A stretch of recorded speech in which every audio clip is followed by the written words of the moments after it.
So what has happened over the years, Joe, is I've like progressively, it has been a progressive movement. So there were things that I would not be able to handle or not be able to let go, and repetition, recollection, going back and realizing, there was this moment where I just kind of jumped on that train.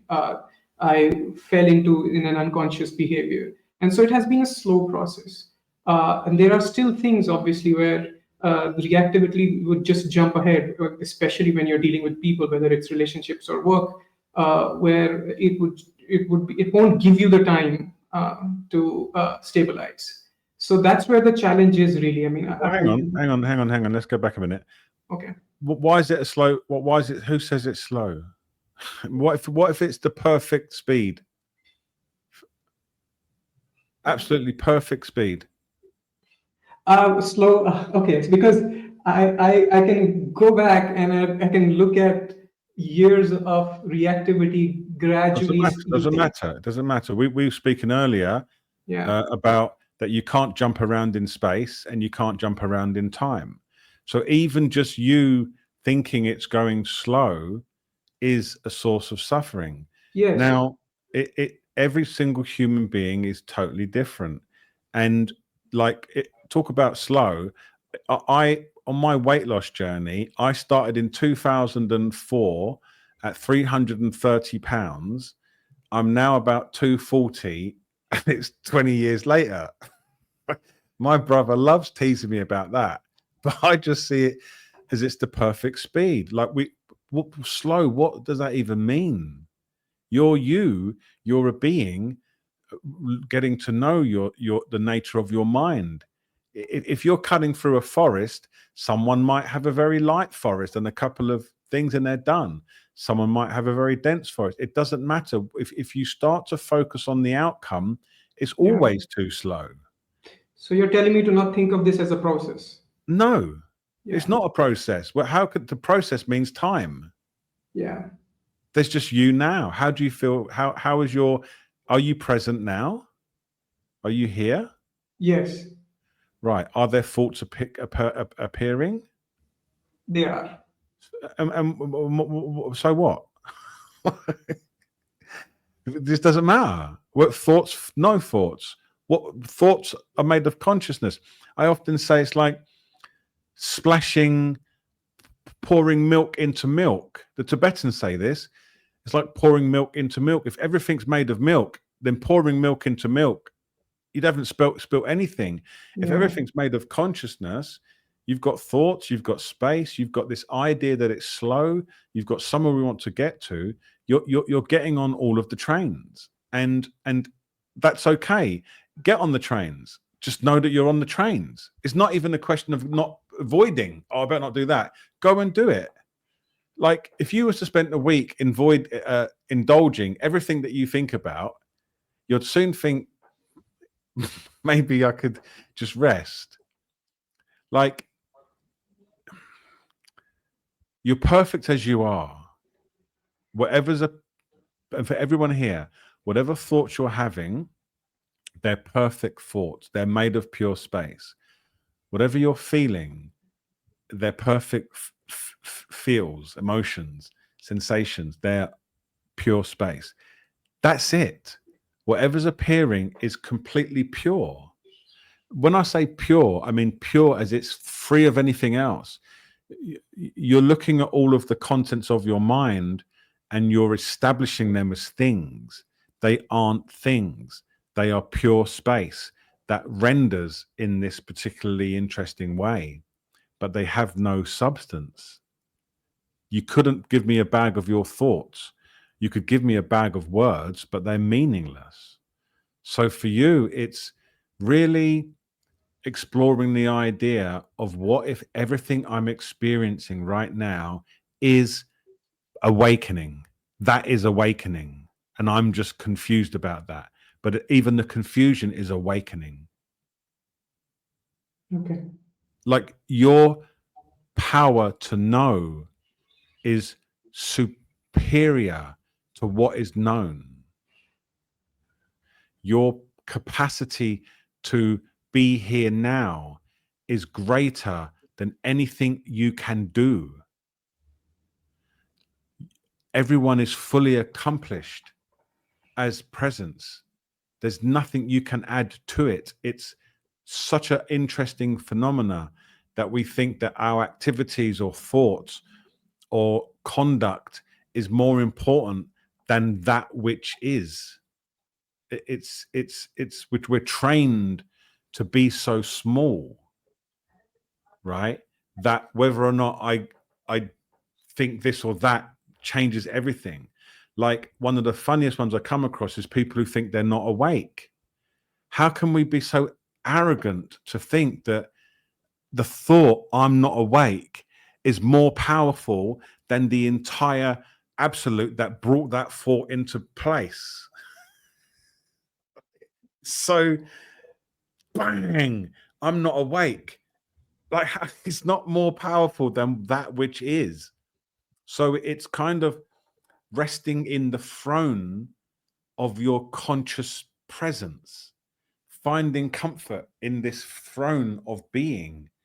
So all the chitter chatter runs around and you're fine. The reason why I use the word allow is because in the Tibetan teachings that I like, they talk about the lion. The lion in the jungle is the nature of mind. It's not scared of the gazelle. It allows the gazelle to roam, right? Where the gazelle is surrendering, hoping. So for you, you're in a position where you're more like the gazelle, hoping this mind leaves you alone one day. But you are that. You're bigger than that even. You are the lion of presence. So becoming familiar, living as that. And how you live as that is you don't get on the train. I'm the lion. This thought's appeared. It's beautiful. I allow this thought to be gone or stay. I don't care. I'm resting. You see, you reclaim your power as pure consciousness through this practice of not engaging in the nature of mind as a subject to it, but engage in it as the author of it, the benevolent author, the absolute, because it's all benevolent. It's all benevolent appearances, and you rest as that, and you start to feel free.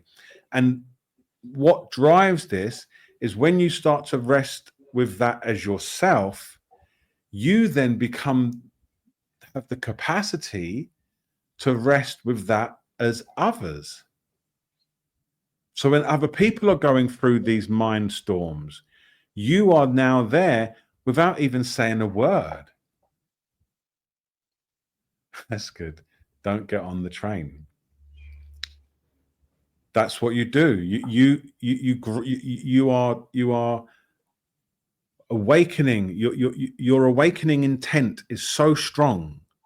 You so desperately want to wake up, but that desperation can also be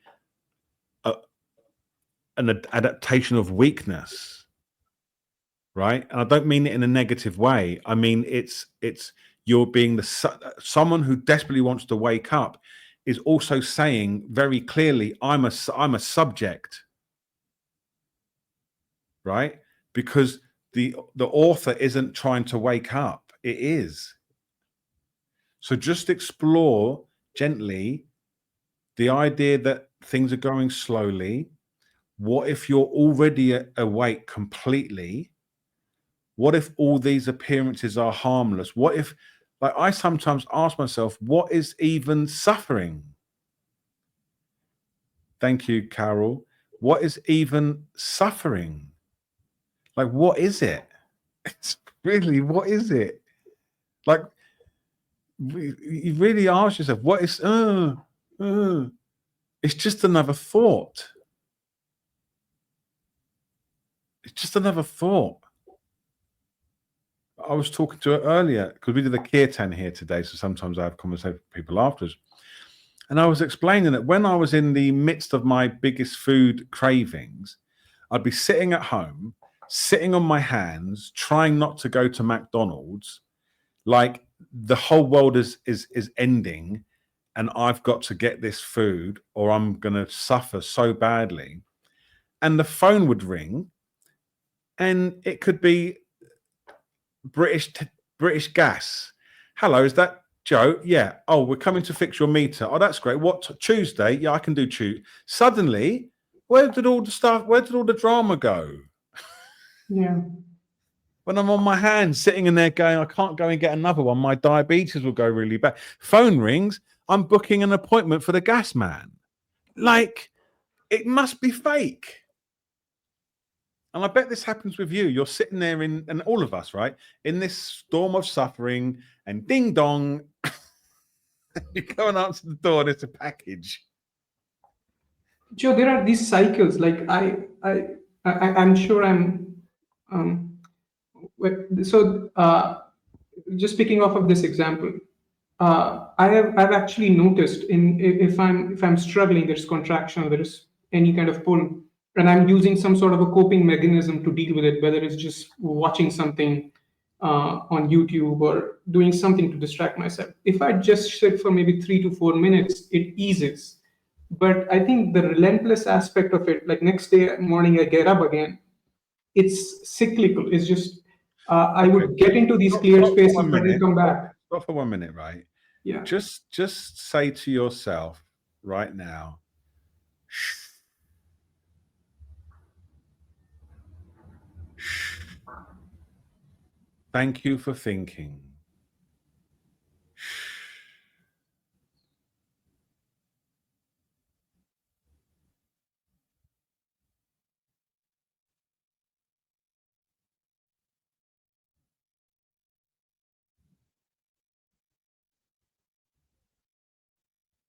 Thank you for thinking. Shh.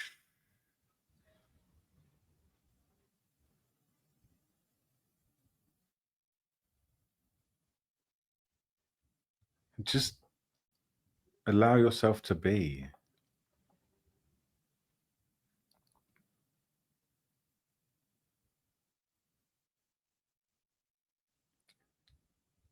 In your practice right now, I think you need to meet these thought streams before they even become things. Because once they become a thing, you get hooked to it. Before they even become a thing, when they first, their energy, shh. Thank you.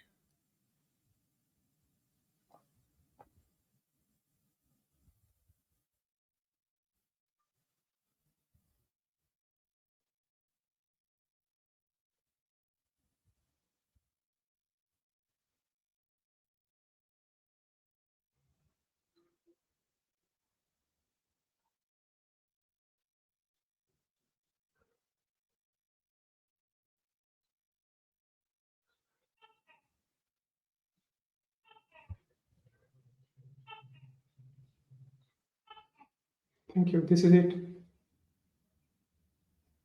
Okay. There is no train.